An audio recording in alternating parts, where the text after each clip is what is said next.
ಸೊಸೆಯು ಮಗಳಿದ್ದಂತೆ kidney ದಾನ ಮಾಡಿ ಮಹಾತಾಯಿಯಾದ ಅತ್ತೆ.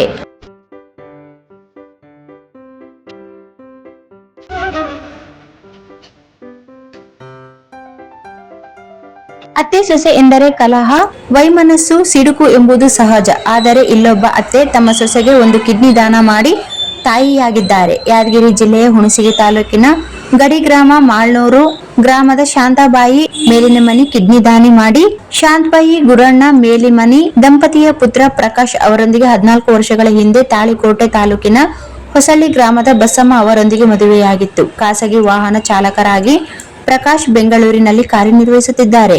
ಮದುವೆ ಬಳಿಕ ಬಸಮ್ಮ ಆರೋಗ್ಯವಾಗಿದ್ದರು. ಮೊದಲ ಮಗು ಮಣಿಕಂಠನ ಹೆರಿಗೆ ವೇಳೆ ಕಿಡ್ನಿ ಸಮಸ್ಯೆ ತಿಳಿದು ಬಂದಿದೆ. ಬಳಿಕ ವಿಜಯಪುರದ ಯಶೋಧ ಆಸ್ಪತ್ರೆಯಲ್ಲಿ ಸೂಕ್ತ ಚಿಕಿತ್ಸೆ ಪಡೆಯಲಾಗುತ್ತಿತ್ತು. ಆದರೆ ಕೆಲ ತಿಂಗಳಿನಿಂದ ಸಮಸ್ಯೆ ಹೆಚ್ಚಾಗಿ ಕಿಡ್ನಿ ಬದಲಿಸಬೇಕಾಗಿ ಆಗ ಸಂಬಂಧಿಗಳು ನೆರವಿಗೆ ಬರುವುದಾಗಿ ಭರವಸೆ ನೀಡಿದರು. ನಮ್ಮ ತಾಯಿ ಶಾಂತಾಬಾಯಿ 62 ವರ್ಷ ಅವರು ಸೊಸೆಗೆ ಕಿಡ್ನಿ ದಾನ ಮಾಡಲು ಮುಂದಾದರು. ಪತ್ನಿ ಬಸಮ್ಮ ಹಾಗೂ ನಮ್ಮ ತಾಯಿಯರ ರಕ್ತವನ್ನು ಮ್ಯಾಚ್ ಮಾಡಿ ಆಸ್ಪತ್ರೆಯಲ್ಲಿ ಶಸ್ತ್ರಚಿಕಿತ್ಸೆ ಕೈಗೊಳ್ಳಲಾಯಿತು. 10 ದಿನದ ಹಿಂದೆ ಆಪರೇಷನ್ ಮಾಡಲಾಗಿದ್ದು ಇಬ್ಬರು ಆರೋಗ್ಯದಿಂದ ಇದ್ದಾರೆ ಎಂದು ಪ್ರಕಾಶ್ ಮೇಲಿನಮನಿ ಮಾಹಿತಿ ನೀಡಿದರು.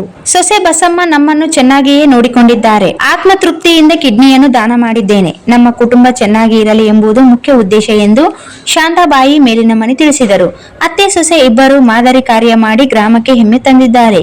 ಬೇಗ ಗುಣಮುಖರಾಗಿ ಗ್ರಾಮಕ್ಕೆ ವಾಪಸ್ಸಾಗಲಿ ಎಂದು ಪ್ರಭುಗೌಡ, ಗದಿಗೆಪ್ಪಗೋಳು, ತಿಮ್ಮಪ್ಪ, ತಿಪ್ಪಣ್ಣ ಕಾರ್ನೂರು, ವೀರೇಶ್ ಹಾಗೂ ಗ್ರಾಮಸ್ಥರು ಹೇಳಿದರು.